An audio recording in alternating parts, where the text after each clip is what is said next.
박철수 형님 아직 떠난 게 아니요. 그분이 남긴 유산 이제 세상에 드러날 때가 된 거지. 뭐라고요? 우리 철수가 유산을 남겼다고요? 그래, 아주 큰 유산이요. 하지만 그걸 노리는 사람들이 많을 게야. 저는 김말순입니다. 올해로 73이죠. 매일 아침 7시면 눈이 떠져서 밥 한 그릇 후딱 먹고 바로 경로당으로 향합니다. 집에 혼자 있으면 답답해서 견딜 수가 없거든요.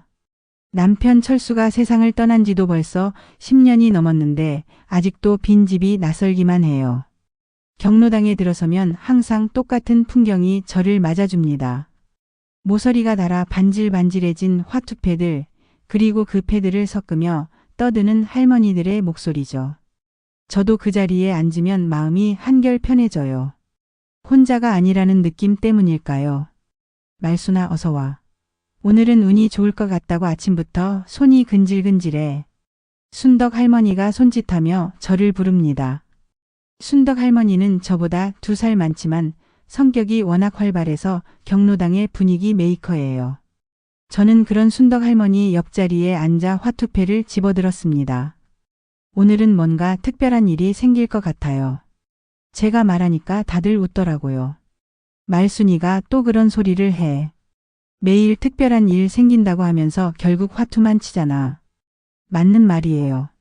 저는 언제나 뭔가 새로운 일이 생기기를 바라는 편입니다. 똑같은 일상의 반복이 지겨워서요. 하지만 그날은 정말로 다른 날과 달랐어요. 오전 10시쯤이었을까요? 경로당 문이 열리면서 낯선 노인 한 분이 들어오셨습니다. 키가 큰 편이고 얼굴에 주름이 깊게 패여 있었어요. 그런데 눈빛이 특이했습니다. 뭔가를 간절히 찾고 있는 것 같은 그런 눈빛이었어요. 안녕하십니까? 저는 이 동네 출신은 아닌데 잠시 머물게 되어서 인사드리러 왔습니다. 목소리도 낯설었어요. 사투리가 섞여 있는데 어느 지역 사투리인지 정확히 모르겠더라고요. 순덕 할머니가 먼저 말을 걸었습니다. 어서 오세요. 여기는 누구든 환영이에요. 화투 칠 줄 아세요? 그 노인은 빙긋 웃으며 고개를 끄덕였어요. 젊을 때 좀 쳤습니다. 저는 그때 이상한 느낌을 받았어요. 뭔지 모르겠지만 그 노인이 단순히 인사하러 온 게 아닌 것 같았거든요. 시선이 계속 저를 향하고 있는 것 같았어요. 착각일 수도 있지만요. 화투판이 시작되었습니다. 처음엔 평범했어요. 그 노인도 나름 화투를 잘 치시더라고요. 그런데 시간이 지나면서 분위기가 조금씩 달라지기 시작했습니다. 그 노인이 자꾸 저에게 말을 걸어오는 거예요. 혹시 성함이 어떻게 되십니까? 김말순입니다. 아, 그렇군요. 좋은 이름이에요. 남편분은 어떻게 지내시는지. 10년 전에 돌아가셨어요. 그때 그 노인의 표정이 미묘하게 변했습니다. 뭔가 확인이라도 한 것처럼요. 저는 점점 불편해졌어요. 처음 만난 사람이 이렇게 사생활을 캐묻는 게 정상일까요? 남편분 성함은 혹시? 박철수였습니다. 그 순간 그 노인의 눈이 번뜩했어요. 확실히 뭔가 알고 있는 표정이었습니다. 저도 모르게 가슴이 두근거리기 시작했어요. 이상했거든요. 왜 낯선 사람이 우리 남편 이름을 듣고 그런 반응을 보이는 건지. 점심시간이 되어서 잠시 쉬는 시간을 가졌습니다. 다들 각자 준비해온 도시락을 꺼내 먹기 시작했어요. 저도 김밥을 까먹고 있는데 그 노인이 지갑을 꺼내더니 뭔가를 찾고 있었어요. 아, 돈이 어디 있었나. 그러면서 지갑 속에서 여러 가지가 떨어져 나왔어요. 영수증도 있고 명함 같은 것도 있고. 그런데 그 중에 낡은 흑백 사진 한 장이 바닥에 떨어졌습니다. 저는 그 사진을 보는 순간 숨이 멎을 뻔했어요. 사진 속의 남자, 분명히 우리 철수였거든요. 젊었을 때의 모습이긴 하지만 틀림없었어요. 왜 이 노인이 우리 남편 사진을 가지고 있는 거죠? 아, 이건. 노인이 황급히 사진을 주워들며 중얼거렸습니다. 저는 심장이 터질 것 같았어요. 뭔가 큰 비밀이 숨어 있는 것 같았거든요. 저기, 혹시 그 사진? 제가 떨리는 목소리로 물어보려는데 순덕 할머니가 불쑥 끼어들었어요. 어머, 사진이 떨어졌네요. 가족분이세요? 예, 옛날 친구입니다. 그 노인은 얼른 사진을 지갑에 넣어버렸어요. 하지만 저는 이미 다 봤거든요. 분명히 우리 철수였어요. 그런데 왜 옛날 친구라고 하는 거죠? 철수는 친구가 별로 없었는데. 오후 화투판이 다시 시작되었지만 저는 도무지 집중할 수가 없었어요. 계속 그 사진 생각만 났거든요. 그 노인도 뭔가 불편한 듯 자꾸 저를 힐끔힐끔 쳐다봤어요. 시간이 흘러 해질녘이 되었습니다. 다들 집으로 돌아갈 채비를 하고 있었어요. 저도 가방을 챙기고 있는데 그 노인이 저에게 다가왔어요. 혹시 잠깐 말씀드릴 게 있는데요. 목소리가 진지했어요. 저는 무서운 마음 반, 궁금한 마음 반으로 고개를 끄덕였습니다. 다른 할머니들은 이미 다 나가고 경로당에는 저와 그 노인만 남았어요. 박철수 씨 아내분이 맞으시죠? 네, 맞습니다. 사실은 제가 할 말이 있어서 찾아온 거예요. 그 순간 저는 온몸에 소름이 돋았어요. 정말로 뭔가 큰 일이 생길 것 같은 예감이 들었거든요. 평범했던 경로당의 하루가 이렇게 끝날 줄은 꿈에도 몰랐어요. 경로당 밖으로는 석양이 지고 있었고 저는 그 노인의 다음 말을 기다리고 있었습니다. 가슴이 두근거렸어요. 10년 만에 느끼는 떨림이었죠. 그 노인은 잠깐 주변을 둘러보더니 의자를 가까이 당겨 앉았습니다. 저는 긴장해서 손에 힘이 들어갔어요. 박철수 형님과는 오래전부터 알던 사이였습니다. 형님이라고 불렀네요. 그럼 철수보다 나이가 어린 건가요? 하지만 보기엔 비슷한 나이 같은데. 형님이 돌아가시기 전에 저에게 부탁하신 게 있어서요. 무슨 부탁이요? 제 목소리가 떨렸어요. 철수가 죽기 전에 다른 사람에게 뭔가 부탁을 했다는 게 믿어지지 않았거든요. 그때는 너무 아파서 말도 제대로 못했는데. 그것은 내일 다시 뵙고 말씀드리겠습니다. 오늘은 너무 늦었네요. 그렇게 말하고는 서둘러 나가버렸어요. 저는 혼란스러웠습니다. 대체 무슨 일인지 도무지 알 수가 없었어요. 그날 밤 잠이 오지 않았습니다. 계속 그 노인 생각만 났어요. 정말로 철수와 아는 사이였을까요? 그런데 왜 지금까지 연락이 없었던 거죠? 이상한 일투성이었어요. 다음 날 아침 평소보다 일찍 경로당으로 갔습니다. 그 노인이 올지 안 올지 궁금했거든요. 순덕 할머니가 먼저 와 있었어요. 어머 말순아 오늘 왜 이렇게 일찍 왔어? 뭔 일 있나? 그냥 잠이 안 와서요. 사실을 말하기엔 너무 복잡했어요. 어제 있었던 일을 어떻게 설명해야 할지도 모르겠고. 1시간쯤 지나자 그 노인이 나타났습니다. 오늘은 좀 다른 분위기였어요. 뭔가 결심을 한 것 같은 표정이었거든요. 어서 오세요. 오늘도 화투 한 판 어때요? 순덕 할머니가 반겼습니다. 좋습니다. 그런데 오늘은 좀 재미있게 해볼까요? 그러더니 주머니에서 돈뭉치를 꺼냈어요. 저희가 평소에 하던 판돈보다 훨씬 큰 액수였어요. 다들 눈이 동그래졌습니다. 어머 이렇게 큰 돈을 걸고 하는 건가요? 괜찮습니다. 저도 한때는 전국을 떠돌며 화투로 밥 먹고 살던 사람이었거든요. 허풍인지 진짜인지 모르겠지만 다들 흥미로워했어요.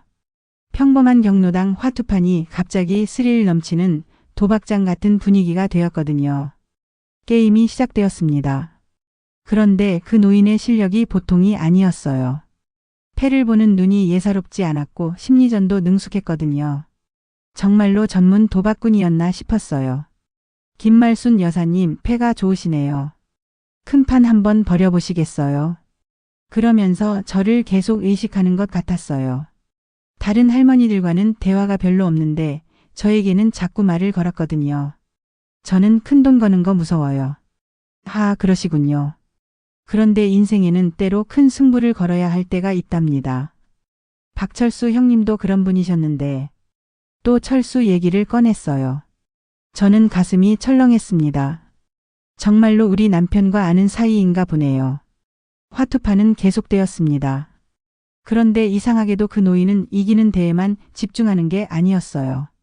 마치 뭔가를 관찰하고 있는 것 같았거든요.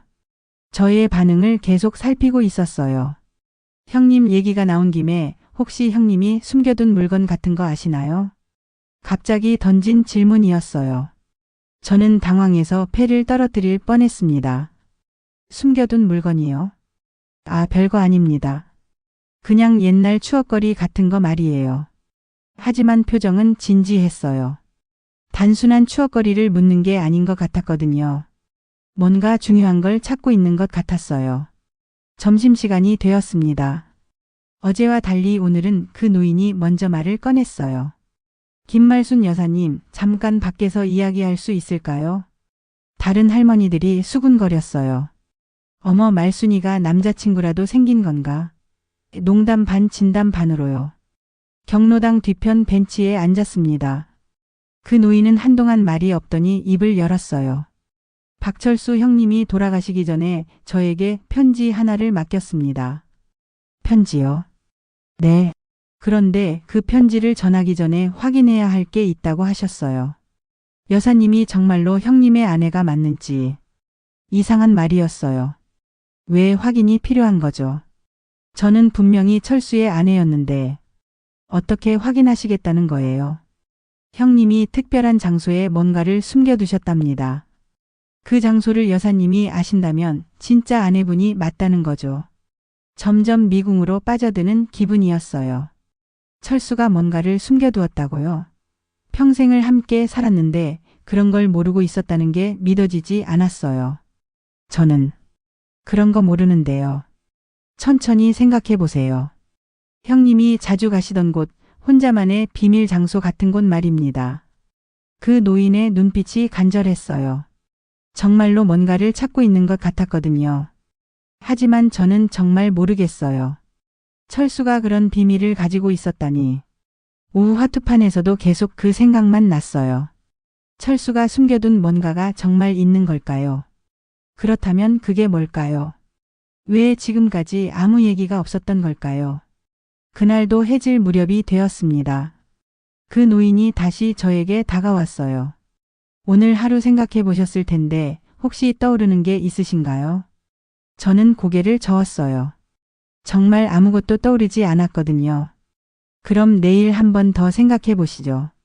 시간은 충분합니다. 그렇게 말하고는 또 사라져버렸어요. 저는 집으로 돌아가는 길에 계속 생각했습니다. 철수가 정말 뭔가를 숨겨두었을까요? 그리고 그것이 뭘까요? 그날 밤도 잠들기 어려웠어요. 머릿속이 복잡했거든요. 10년을 혼자 살면서 이런 일은 처음이었어요. 평범한 일상에 갑자기 나타난 수수께끼 같은 일이었죠. 밤새 뒤척이다가 새벽에 겨우 잠이 들었어요. 꿈속에서도 계속 철수가 나타났습니다. 젊었을 때 모습으로 말이에요. 뭔가 중요한 걸 말하려는 것 같았는데 들리지 않았어요. 아침에 일어나니 머리가 무거웠습니다. 하지만 경로당은 가야겠어요. 그 노인이 또 올 테니까. 사실 무서운 마음도 있었지만 궁금한 마음이 더 컸거든요. 경로당에 도착하니 이미 여러 할머니들이 와 있었어요. 평소보다 분위기가 술렁거리는 것 같았어요. 말순아, 너 요새 뭔가 이상하지 않니? 어제도 그 아저씨랑 뭔 얘기를 그리 오래 했어? 영자 할머니가 물었어요. 별거 아니에요. 그냥 뭐라고 설명해야 할지 모르겠어요. 사실을 말하기엔 너무 이상한 일이고 거짓말하기엔 양심에 찔리고. 혹시 그 아저씨가 말순이 마음에 든 건 아니지? 순덕 할머니가 장난스럽게 말했어요. 무슨 소리예요? 나이가 몇인데 그런 생각을 해요. 하지만 속으로는 불안했어요. 다들 의심의 눈초리로 저를 보는 것 같았거든요. 오전 10시쯤 그 노인이 들어왔습니다. 오늘은 표정이 좀 더 밝아 보였어요. 뭔가 좋은 소식이라도 있는 것 같았거든요. 안녕하십니다. 오늘도 화투 한 판 어떠세요? 그러면서 또 큰 돈을 꺼냈어요.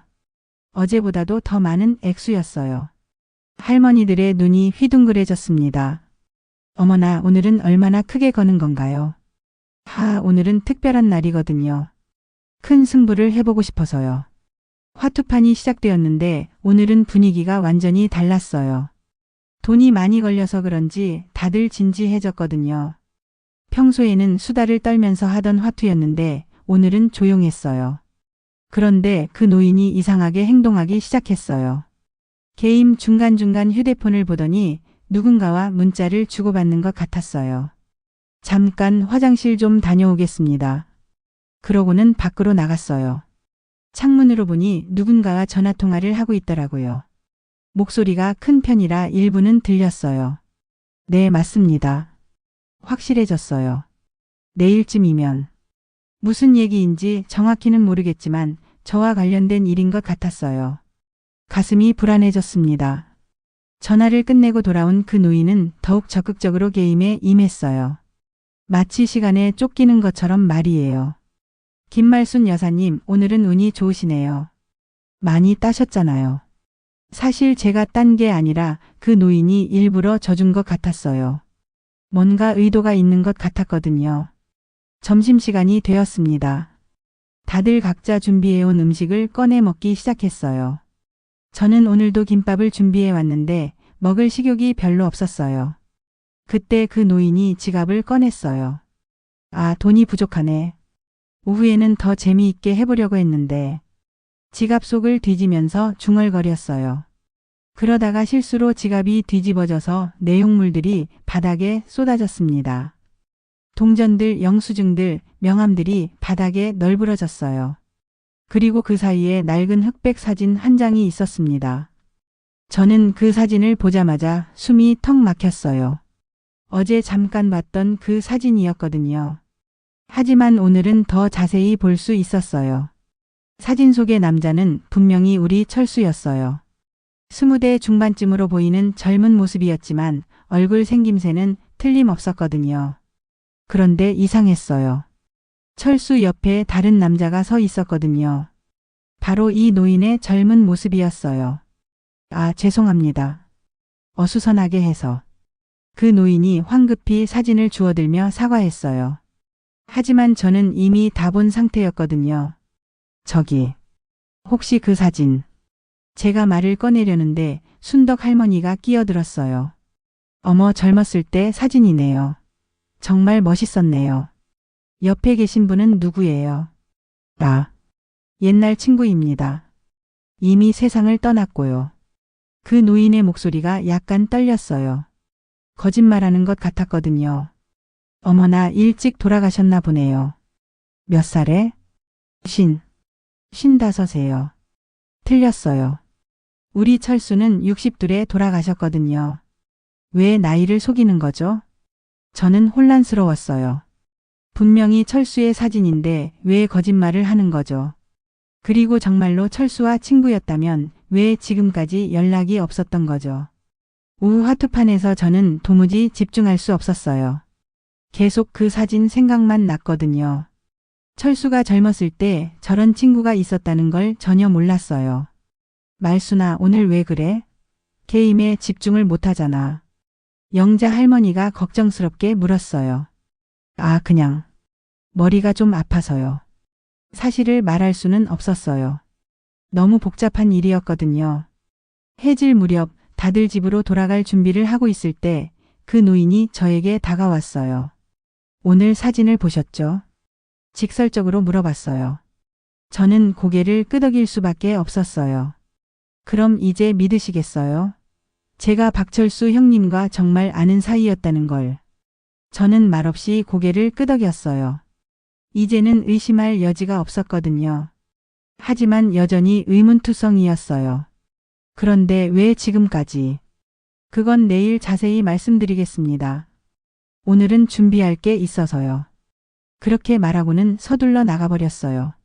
저는 그 자리에 서서 한참을 생각했습니다. 철수가 숨겨둔 비밀이 정말 있는 건가요? 그리고 그것이 무엇일까요? 집으로 돌아가는 길에 마음이 무거웠어요. 10년 동안 알고 있다고 생각했던 남편에 대해 모르는 게 이렇게 많다니. 과연 내일은 어떤 이야기를 들려줄까요? 그날 밤 저는 철수의 유품들을 다시 뒤져봤어요. 혹시 놓친 게 있나 해서 말이에요. 하지만 특별한 건 없었어요. 평범한 옷가지와 몇 장의 사진뿐이었거든요. 하지만 그 중에서 이상한 걸 하나 발견했어요. 철수의 수첩이었는데 마지막 페이지에 이상한 숫자들이 적혀 있었거든요. 전에는 그냥 전화번호인 줄 알았는데 자세히 보니 뭔가 다른 것 같았어요. 혹시 이게 그 노인이 말한 비밀과 관련이 있을까요? 내일 꼭 물어봐야겠어요. 그날 밤 거의 잠을 못 잤어요. 계속 철수 생각만 났거든요. 정말로 저 모르게 뭔가를 숨겨두었을까요? 그렇다면 왜 말해주지 않았을까요? 새벽 5시에 잠에서 깼어요. 더 이상 누워있을 수가 없어서 일어나 차를 끓여 마셨습니다. 창밖을 보니 아직 어둠이 깔려 있었어요. 오늘은 꼭 진실을 알아내야겠다고 마음먹었어요. 그 노인이 무엇을 알고 있는지, 철수가 정말 뭔가를 숨겨두었는지 말이에요. 평소보다 일찍 경로당에 갔습니다. 아직 아무도 오지 않은 빈 경로당에 혼자 앉아 있으니 마음이 차분해졌어요. 철수와 결혼했던 날부터 지금까지의 일들을 천천히 되돌아봤습니다. 철수는 조용한 사람이었어요. 말수가 적고 자기 속내를 잘 드러내지 않는 성격이었죠. 하지만 착했어요. 저에게 늘 다정했고 가족을 위해서라면 뭐든 할 준비가 되어 있는 사람이었거든요. 그런 철수가 저 몰래 뭔가를 숨겨두었다는 게 믿어지지 않았어요. 하지만 그 사진은 거짓말을 하지 않았거든요. 분명히 그 노인과 알던 사이였어요. 1시간쯤 지나니 순덕 할머니가 왔어요. 어머 말순아, 왜 이렇게 일찍 왔어? 집에서 무슨 일 있었니? 아니에요. 그냥 일찍 일어나서요. 요새 너 정말 이상해. 무슨 고민이라도 있는 거야? 순덕 할머니는 눈치가 빨라요. 제가 뭔가 고민이 있다는 걸 알아차린 것 같았어요.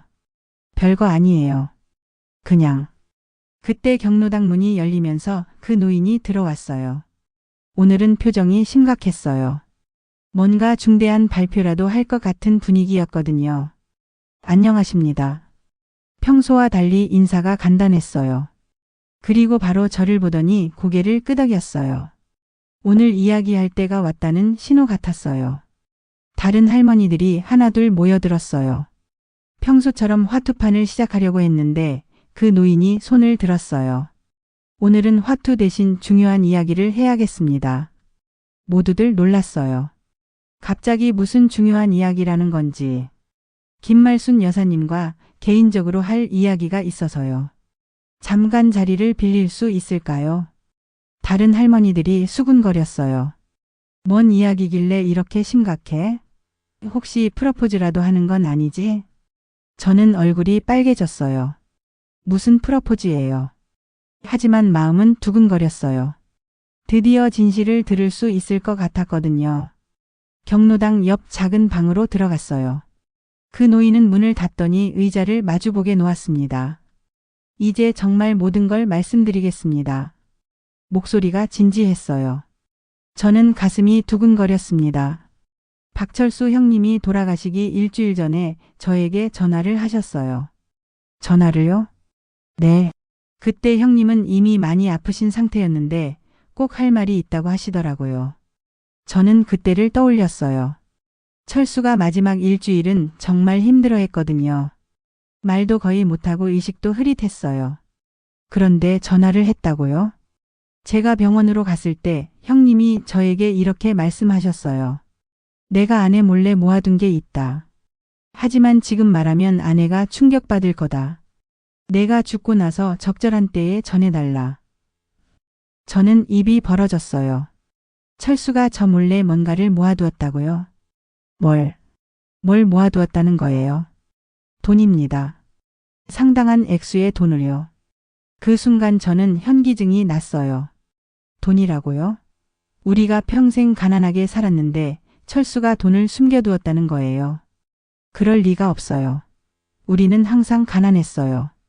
돈이 있었다면 왜 그렇게 힘들게 살았겠어요? 형님 말씀으로는 여사님이 알면 모두 나눠주려고 할 거라고 하시더라고요. 그래서 혼자 조금씩 모아두신 거래요. 말이 안 돼요. 철수가 그런 사람이 아니었거든요. 돈을 숨겨둘 사람이 아니었어요. 증거라도 있나요? 그러자 그 노인이 주머니에서 봉투 하나를 꺼냈어요. 형님이 직접 쓰신 편지입니다. 그리고 통장 사본도 있어요. 떨리는 손으로 봉투를 받았어요. 겉면에 사랑하는 아내 말순에게라고 철수의 글씨로 적혀 있었어요. 편지를 펼쳤을 때 저는 울음이 터져 나올 뻔했어요. 정말로 철수의 글씨였거든요. 말순아, 이 편지를 읽고 있다는 건 내가 이미 세상을 떠났다는 뜻이겠지. 미안하다. 너에게 숨긴 게 있었어. 평생 가난하게 살면서도 조금씩 모아둔 돈이 있어. 내가 알면 분명 다른 사람들에게 나눠주려고 할 테니까 혼자 모아뒀어. 이 돈으로 너 혼자라도 편하게 살았으면 좋겠어. 돈은 마을 회관 뒤편 창고에 숨겨뒀어. 우리가 처음 만났던 그 장소 기억하지? 거기 있어. 찾기 어려우면 이 편지를 가져온 사람이 도와줄 거야. 편지를 다 읽고 나니 눈물이 주르르 흘렀어요. 철수가 저를 위해서 그런 고생을 했다니. 얼마나 모아둔 거예요. 통장을 보시면 알겠지만 5천만 원 정도 됩니다. 5천만 원이라고요? 저는 정말 기절할 뻔했어요. 그 큰 돈을 철수가 혼자 모아뒀다니. 어떻게 그렇게 많은 돈을 모을 수 있었죠? 형님이 말씀하시기를 부업을 하셨다고 해요. 밤에 경비 일도 하시고 주말에는 공사장에서 일도 하시고요. 그제서야 떠올랐어요. 철수가 가끔 밤에 나가는 날이 있었어요. 경비 일 한다고 했는데 저는 용돈벌이 정도인 줄 알았거든요. 왜 말해주지 않았을까요? 형님 말씀으로는 여사님이 너무 착해서 주변 어려운 사람들을 다 도와주려고 할 거라고 하시더라고요. 그러면 정작 여사님은 계속 고생하게 될 테니까요. 맞는 말이었어요. 저는 정말 그런 성격이었거든요. 조금이라도 여유가 생기면 이웃들부터 챙기는 사람이었어요. 그런데 왜 지금 말씀해 주시는 거예요? 형님이 10년 후에 전해달라고 하셨어요. 그때쯤 되면 여사님도 나이가 들어서 혼자 살기 힘들 텐데 그때 이 돈이 도움이 될 거라고요. 철수의 마지막 배려였어요. 죽어서도 저를 걱정하고 있었던 거예요. 그럼 정말로 그 돈이 어디 있다는 거예요? 마을 회관 뒤편 창고라고 하셨는데 여사님이 그 장소를 아셔야 해요. 형님과 처음 만났던 곳이라고 하시던데요. 아, 그 장소요. 저는 바로 떠올랐어요. 30년 전 철수와 처음 만났던 곳이 바로 마을 회관 뒤편이었거든요. 그때 거기서 마을 행사 준비를 하다가 만났었어요. 알겠어요. 그 장소 알아요. 그럼 오늘 저녁에 함께 가보실까요? 저는 고개를 끄덕였어요. 정말로 철수가 남긴 유산을 확인해 보고 싶었거든요. 하지만 동시에 불안한 마음도 들었어요. 정말로 그 돈이 있을까요? 그리고 있다면 이제 제 인생이 어떻게 바뀔까요? 그날 오후는 정신이 하나도 없었어요. 화투는 제대로 치지도 못했고 밥도 목에 넘어가지 않았습니다. 머릿속에는 5천만 원이라는 숫자만 빙글빙글 돌고 있었어요. 말순아, 오늘 왜 그래? 얼굴이 하얗잖아. 순덕 할머니가 걱정스럽게 물었어요.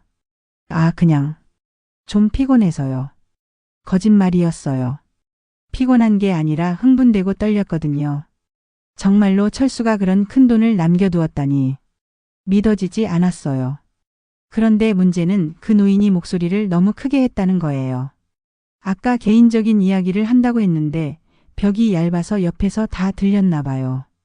영자 할머니가 슬금슬금 다가오더니 속삭였어요. 말순아, 혹시 그 아저씨가 뭔 좋은 이야기라도 했어? 아까부터 표정이 이상하다. 별거 아니에요. 하지만 영자 할머니 눈빛이 예사롭지 않았어요. 뭔가 감을 잡은 것 같았거든요. 점심시간이 되자 그 노인이 잠깐 나간다고 했어요. 그러자 할머니들이 저를 둘러쌌어요. 말순아, 솔직히 말해봐. 그 아저씨가 뭐라고 했어? 혹시 돈 이야기라도 나온 거야? 아니면 재산 이야기? 다들 눈빛이 번득거렸어요. 아까 대화를 어디까지 들었는지 모르겠지만 분명히 뭔가 눈치챈 것 같았어요. 정말 별거 아니에요. 그냥 옛날 이야기 좀 하고. 말순아, 우리가 모남이니? 좋은 일 있으면 나눠야지. 순덕 할머니까지 그런 말을 하니까 당황스러웠어요. 평소에는 그런 분이 아니었는데 혹시 박철수 씨가 뭔가 남겨놓은 거야? 영자 할머니가 직접적으로 물었어요. 저는 깜짝 놀랐어요. 정말로 다 들었나 봐요. 그런 게 아니에요. 하지만 제 목소리가 떨렸어요. 거짓말하는 게 티가 났나 봐요. 그때 그 노인이 돌아왔어요. 할머니들은 얼른 자리로 돌아갔지만 시선은 계속 저를 향하고 있었어요. 오후 화투파는 분위기가 이상했어요. 다들 게임에 집중하지 못하고 있었거든요. 자꾸 저와 그 노인을 힐끔힐끔 쳐다봤어요. 말순 씨, 오늘 저녁에 약속이 있으시죠? 그 노인이 넌지시 물었어요. 네. 그 말을 듣자마자 할머니들의 귀가 쫑긋 섰어요. 무슨 약속인지 궁금해하는 눈빛이었어요. 혹시 우리도 같이 가면 안 될까? 영자 할머니가 불쑥 물었어요. 아, 그건 개인적인 일이라서요. 그 노인이 당황하며 대답했어요. 하지만 할머니들은 쉽게 포기하지 않았어요. 무슨 개인적인 일인데 그렇게 비밀스러워? 혹시 정말 돈 이야기야? 점점 노골적으로 물어봤어요. 저는 얼굴이 빨개졌어요. 해질 무렵 집으로 돌아가는 길에 할머니들이 따라왔어요. 말순아, 혹시 정말 철수 씨가 뭔가 남겨놓은 거야? 있다면 우리도 좀 알려줘야 하는 거 아니야? 우린 친구잖아. 친구라는 말이 이상하게 들렸어요. 평소에는 그런 말 안 했는데 돈 이야기가 나오니까 갑자기 친구라고 하네요. 정말 아무것도 없어요. 하지만 할머니들은 믿지 않는 것 같았어요. 계속 따라오면서 캐물었거든요. 집에 도착해서도 마음이 편하지 않았어요. 할머니들이 의심하고 있다는 게 느껴졌거든요. 정말로 돈이 있다면 비밀로 해둘 수 있을까요? 저녁 7시 그 노인이 제 집 앞에 나타났어요. 준비되셨나요? 네. 그런데 집에서 나오려는데 영자 할머니가 갑자기 나타났어요. 어머 말순아, 어디 가는 거야? 그냥 잠깐 나가려고요. 혹시 그 아저씨랑? 영자 할머니가 그 노인을 보더니 의미심장하게 웃었어요. 우리도 같이 가면 안 될까? 심심한데. 아니에요. 정말 별거 아니에요. 하지만 영자 할머니는 끝까지 따라왔어요. 멀리서 몰래 따라오는 것 같았어요. 마을 회관으로 가는 길에 그 노인이 말했어요. 사람들이 눈치챈 것 같네요. 어떻게 해야 하죠? 일단 가보고 정말로 있는지 확인해보죠. 그 다음에 생각하시면 돼요. 마을 회관 뒤편은 어두웠어요.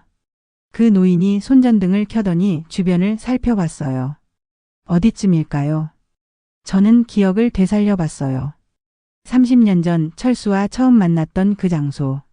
나무 아래 작은 돌담이 있었는데, 저기요. 저 돌담 근처일 것 같아요. 가까이 가보니 정말로 뭔가 묻혀 있는 것 같았어요. 땅이 다른 곳과 달랐거든요. 여기 파보시겠어요? 그 노인이 작은 삽을 꺼냈어요. 미리 준비해온 것 같았어요. 땅을 파기 시작했는데 얕지 않은 곳에서 플라스틱 상자가 나왔어요. 제법 큰 상자였어요. 이걸까요? 상자를 열어보니 정말로 돈다발들이 들어 있었어요. 비닐봉지에 꼼꼼히 쌓여 있었고 습기도 차지 않았어요. 정말 있었네요. 저는 믿어지지 않았어요. 철수가 정말로 이런 돈을 모아뒀다니. 그런데 그때였어요. 뒤에서 목소리가 들렸어요. 역시 그랬구나. 돌아보니 영자 할머니, 순덕 할머니, 그리고 다른 할머니들까지 나타났어요. 모두 몰래 따라온 거였어요. 말순아, 정말 돈이 있었구나. 얼마나 있는 거야? 할머니들의 눈빛이 변했어요. 평소에 따뜻한 눈빛이 아니라 뭔가 탐욕스러운 눈빛이었어요. 이건 제 남편이 남긴 거예요. 하지만 우리도 친구잖아. 나눠줘야 하는 거 아니야? 맞아. 혼자만 가지면 되겠어? 갑자기 할머니들이 달라졌어요. 평소에 그렇게 친하게 지냈는데 돈 앞에서는 완전히 다른 사람이 된 것 같았어요. 여러분 진정하세요.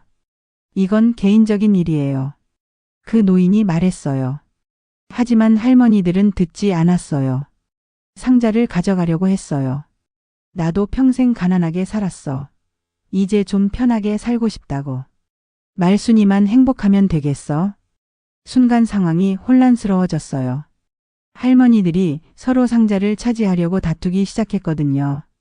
저는 그 모습을 보며 가슴이 아팠어요. 돈 때문에 평생 친구였던 사람들이 이렇게 변할 줄은 몰랐거든요. 그때 더 큰 문제가 생겼어요.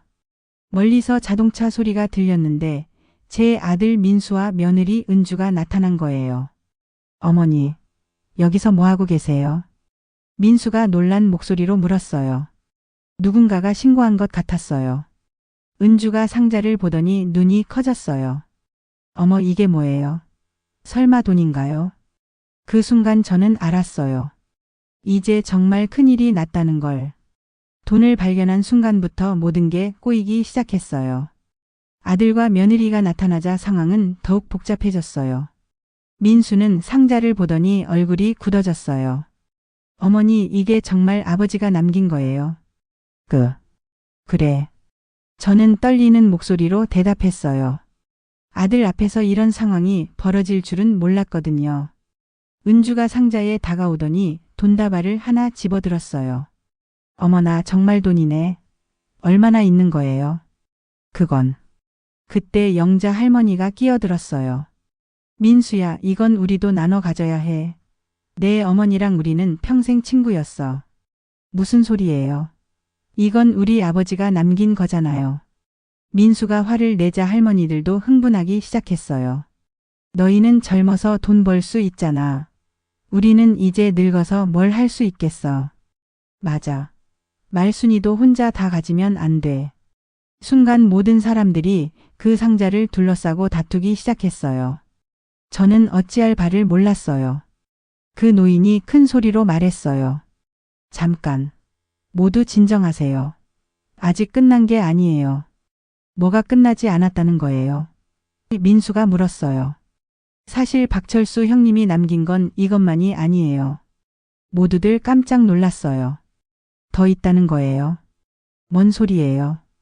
제가 물었어요. 형님이 말씀하시기를 진짜 중요한 건 따로 있다고 하셨어요. 이건 그냥 일부라고요. 은주의 눈이 반짝거렸어요. 그럼 더 큰 돈이 어딘가에 있다는 거예요. 그게 아니라 금고가 있다고 하셨어요. 그 안에 진짜 중요한 게 들어있다고요. 금고라고요? 저는 더욱 당황했어요. 철수가 금고까지 준비해뒀다니 믿어지지 않았거든요. 어디에 있는 금고예요? 민수가 급하게 물었어요. 그건 여사님만 알 수 있는 곳이라고 하셨어요. 힌트를 주셨거든요.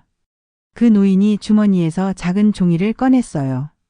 우리가 가장 행복했던 그 장소에서 해가 지는 쪽으로 100걸음 큰 느티나무 아래 묻어두었다고 쓰여 있어요. 저는 그 말을 듣자마자 바로 떠올랐어요. 가장 행복했던 장소라면 우리가 신혼여행 갔던 곳이 아니라 아들 민수가 태어났을 때 처음으로 가족 사진을 찍었던 마을 뒷산이었어요. 혹시 아세요? 그 노인이 물었어요. 저는 고개를 끄덕였어요. 하지만 말하기가 망설여졌어요. 이미 이 작은 돈 때문에도 이렇게 난리가 났는데 더 큰 게 있다고 하면 어떻게 될까요? 어머니 아시는 거죠? 빨리 말씀해 주세요. 은주가 재촉했어요. 할머니들도 웅성거렸어요. 말순아, 우리도 알려줘. 같이 가자. 저는 이미 돌이킬 수 없다는 걸 깨달았어요. 비밀은 이미 새어나갔고 모든 사람들이 알고 있었거든요. 뒷산일 것 같아요. 그 말이 끝나자마자 모든 사람들이 뒷산을 향해 움직이기 시작했어요. 마치 보물찾기라도 하는 것처럼요. 뒷산으로 가는 길에 저는 복잡한 심정이었어요. 정말로 철수가 그런 큰 비밀을 가지고 있었을까요? 그리고 왜 저에게 말해주지 않았을까요? 어머니, 정확히 어디예요? 민수가 물었어요. 가봐야 알 수 있어. 실제로 그 장소는 기억나지만 정확한 위치까지는 확신이 서지 않았어요. 30년 전 일이니까요.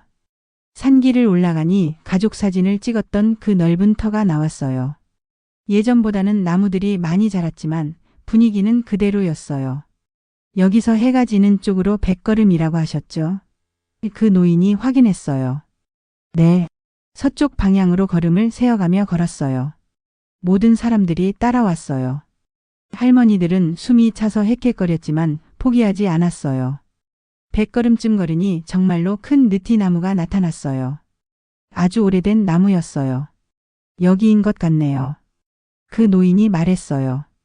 그럼 여기 어딘가에 금고가 묻혀 있다는 거예요. 이 은주가 흥분해서 물었어요. 나무 주변을 살펴보니 한쪽 땅이 다른 곳과 조금 달랐어요. 누군가 판 흔적이 있는 것 같았어요. 여기 파보겠습니다. 그 노인이 또 삽을 꺼내더니 땅을 파기 시작했어요.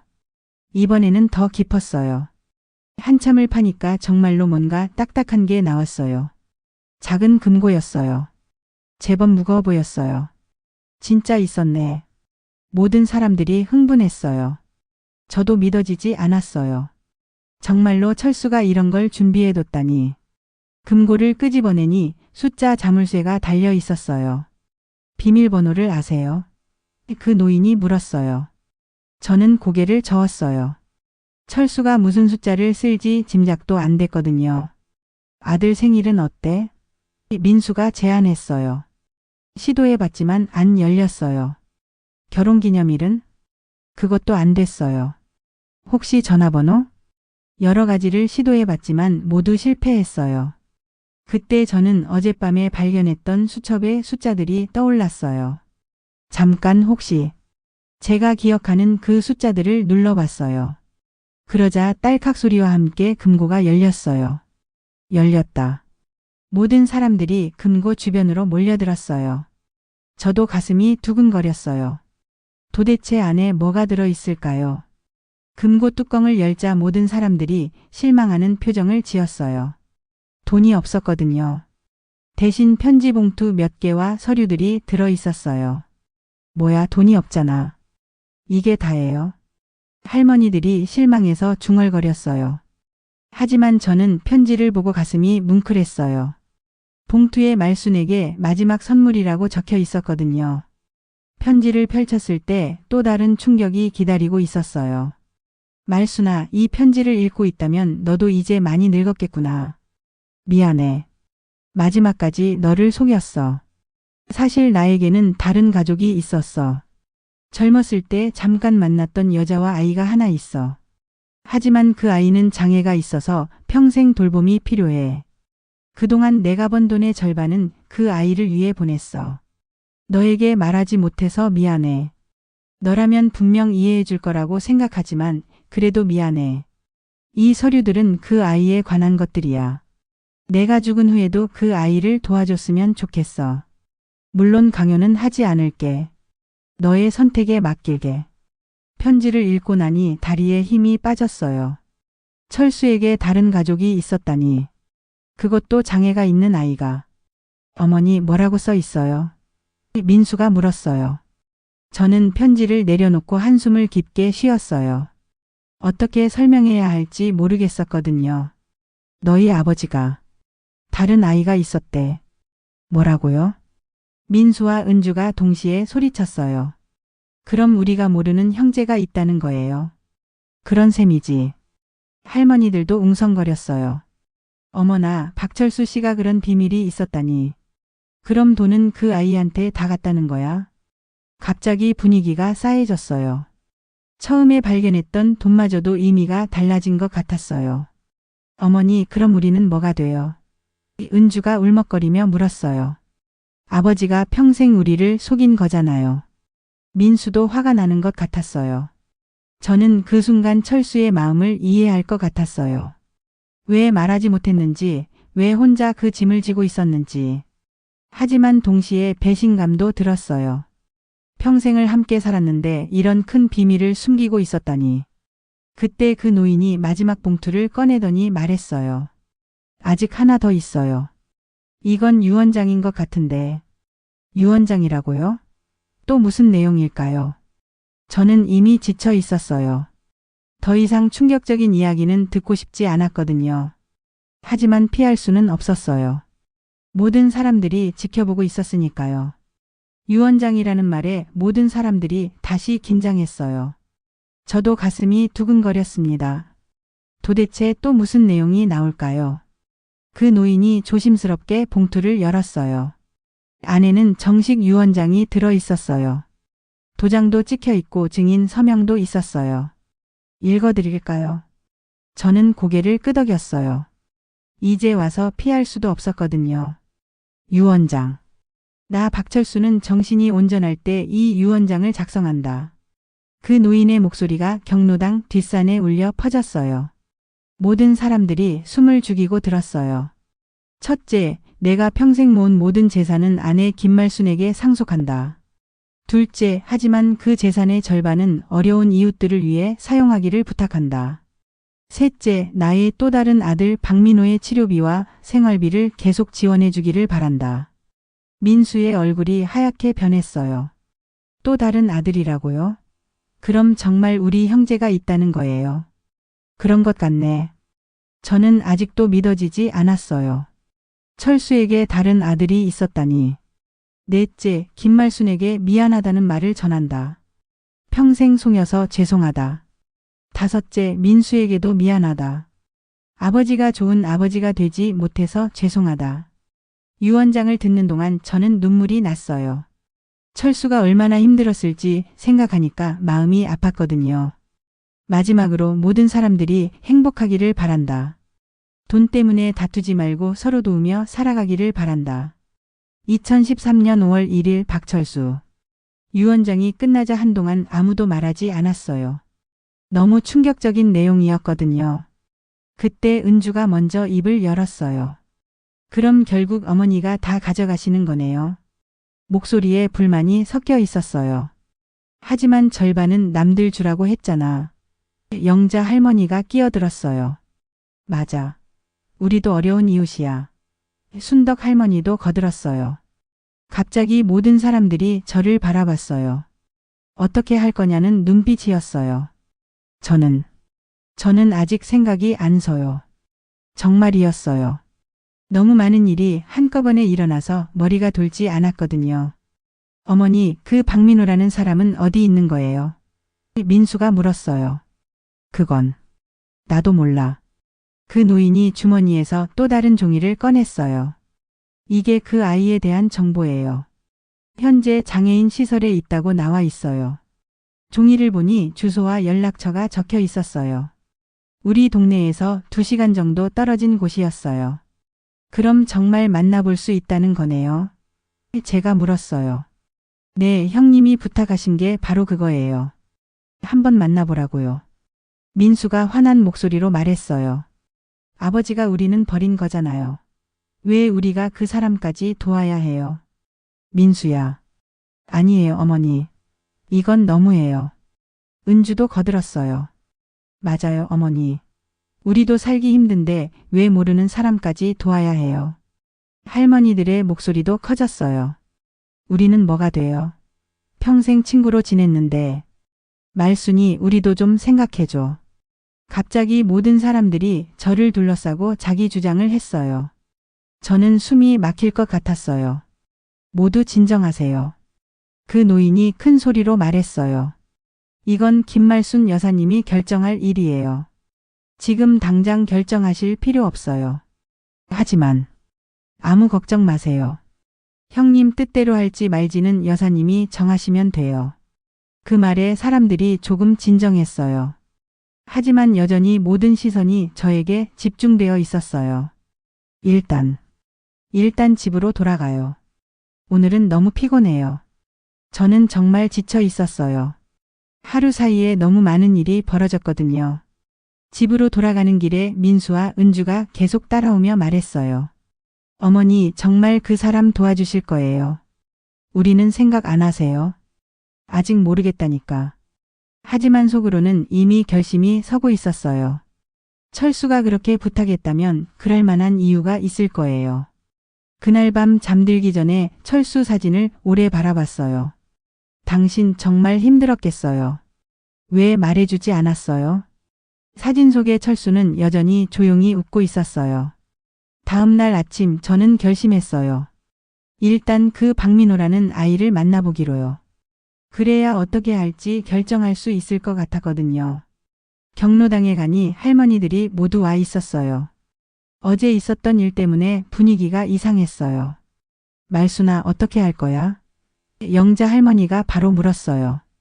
일단 그 아이를 만나보려고 해요. 그래서 그 다음에 생각해 볼게요. 할머니들은 불만스러워했어요. 당장 답을 원하는 것 같았거든요. 그때 그 노인이 나타났어요. 어떻게 하시겠어요? 오늘 만나러 갈 수 있을까요? 물론이죠.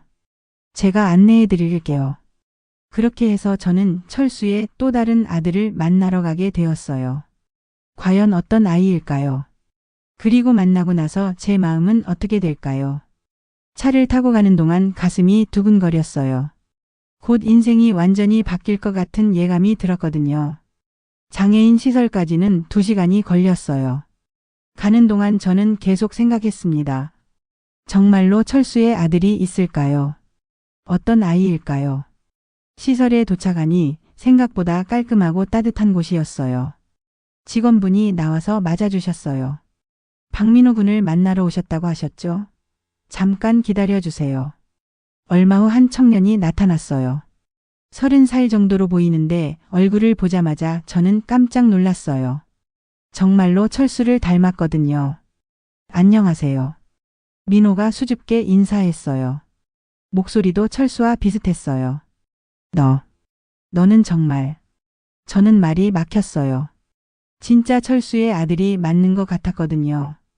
아버지 얘기 많이 들었어요. 할머니가 아버지 아내분이시죠?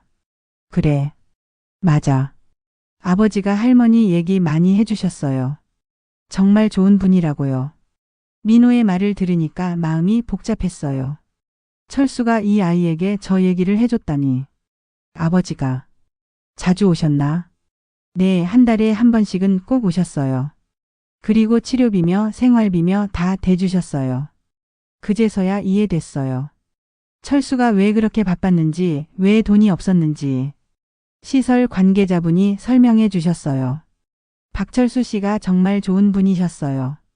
이 아이를 위해 15년 동안 한 번도 빠뜨리지 않고 도움을 주셨거든요. 15년이라고요? 그럼 민호가 15살 때부터 도와준 거네요. 민호야, 아버지가 돌아가신 거 알고 있지? 네. 정말 슬펐어요. 아버지가 마지막에 편지를 남겨주셨어요. 민호가 조심스럽게 편지를 꺼냈어요. 민호야, 이제 내가 없어도 혼자 잘 살아가야 한다. 내 아내가 너를 도와줄 거다. 고마웠고 사랑한다. 편지를 읽고 나니 눈물이 났어요. 철수가 이 아이에게도 아버지였구나 싶었거든요. 할머니, 저 때문에 어려우시면 괜찮아요. 저 혼자서도 잘 살 수 있어요. 민호가 걱정스럽게 말했어요. 착한 아이구나 싶었어요. 아니야, 괜찮아. 아버지가 부탁하신 일인데. 그 순간 저는 결심했어요. 이 아이를 도와주기로요. 철수의 마지막 부탁이니까요. 정말이에요. 저 도와주실 거예요. 그래, 내 아버지가 그렇게 부탁하셨으니까. 민호가 눈물을 흘렸어요. 기뻐서 우는 것 같았어요. 시설에서 돌아오는 길에 그 노인이 말했어요. 좋은 결정하신 것 같아요. 형님도 기뻐하실 거예요. 정말 그럴까요? 네, 분명히요. 집에 도착하니 민수와 은주가 기다리고 있었어요. 어머니 어떠셨어요? 정말 아버지 아들이 맞나요? 맞는 것 같아. 그래서 어떻게 하실 거예요? 도와주기로 했어. 민수의 얼굴이 굳어졌어요. 어머니, 우리는 생각 안 하세요. 너희도 도울 거야. 하지만 이 아이도 도와야 해. 그럼 돈을 나눠서 쓴다는 거예요. 아니야. 아버지 유언대로 할 거야. 그 말을 듣자 은주가 울먹거렸어요. 그럼 우리는 진짜 아무것도 못 받는 거네요. 그런 게 아니야. 필요한 건 당연히 도와줄 거야. 하지만 이웃들도 도와야 하고 민호도 도와야 해. 다음날 경로당에 가니 할머니들이 모두 기다리고 있었어요. 말순아, 어떻게 결정했어? 아버지 유언대로 하기로 했어요. 그럼 우리도 도움 받을 수 있는 거야? 네, 어려운 사람들부터 차례로요. 할머니들이 좋아했어요. 하지만 저는 조건을 달았어요. 대신 다시는 돈 때문에 다투지 말아요. 서로 도우며 살아가는 거예요. 당연하지. 그렇게 해서 철수의 유산은 여러 사람들에게 나누어졌어요. 민호의 치료비, 어려운 이웃들 도움, 경로당 보수비용까지. 몇 달 후 경로당은 새롭게 단장되었어요. 철수의 돈으로 수리한 거였죠. 말순아, 정말 고마워. 덕분에 경로당이 이렇게 좋아졌네. 철수 씨도 기뻐하실 거야. 새로 단장한 경로당에서 다시 화투를 치면서 저는 생각했어요. 이게 바로 철수가 원했던 일이구나. 민호도 가끔 놀러 와요. 처음에는 어색했지만 이제는 정말 가족 같아요. 민수도 처음엔 불만이 많았지만 지금은 민호를 형으로 인정하고 있어요. 그날 저녁 철수 사진 앞에서 말했어요. 당신 고마워요. 진짜 유산이 뭔지 알려줘서요. 사진 속에 철수가 더 환하게 웃고 있는 것 같았어요. 돈이 아니라 사람의 마음, 그리고 서로 돕는 것이 진짜 유산이었어요. 철수가 마지막에 가르쳐준 소중한 교훈이었습니다. 지금도 경로당에서는 웃음소리가 끊이지 않아요. 할머니들과 화투를 치면서 저는 행복합니다. 돈보다 훨씬 소중한 걸 얻었거든요. 그리고 하늘에서 철수가 지켜보고 있다는 걸 느껴요. 우리가 행복하게 지내는 모습을요. 이제야 알겠어요. 진짜 유산은 돈이 아니라 사랑이었다는 걸. 철수가 남긴 가장 큰 선물은 서로를 생각하는 마음이었어요. 경로당에서 보내는 매일이 감사해요. 친구들과 함께 웃고 가족과 함께 밥 먹고 민호와 함께 산책하는 평범한 일상이에요. 철수야, 정말 고마워요. 당신 덕분에 진짜 행복이 뭔지 알게 되었어요.